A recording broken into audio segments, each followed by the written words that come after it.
Sasa basi hakuna hukumu ya adhabu juu yao walio katika Kristo Yesu. Amen. Sasa swali la kujiuliza, kama alikuwa anaongea kanisani, alikuwa anaongea na washirika, kwa nini atumie neno hili ya kwamba hakuna hukumu ya adhabu juu yao?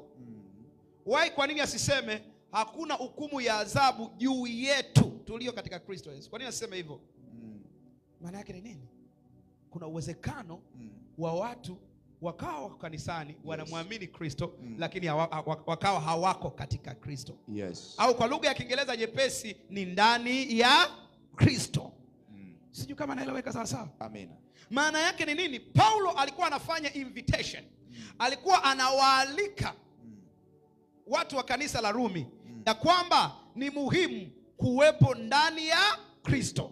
Kwa sababu pale mwanadamu anapokuwa ndani ya Kristo, kunakuwa hakuna hukumu ya adhabu juu yake. Amen. Amen. Amen. Sijui kama naeleweka sawa sawa. Amen. Haleluya, haleluya. Amen. Haleluya. Amen. Kuna uwezekano mkubwa wa mtu kumwamini Kristo, wa mtu kumpokea Kristo, lakini wewe usiwe ndani ya Kristo. Amen. Inawezekana. Amen. Sijui kama naeleweka vizuri. Amen.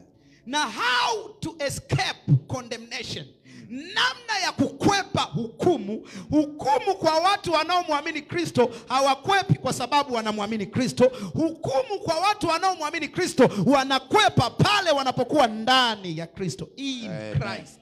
Amen. Sijui kama naeleweka sawa sawa. Amen. Na leo hii Roho Mtakatifu amenipa mwaliko ni ulete kwako katika jina la Yesu. Amina.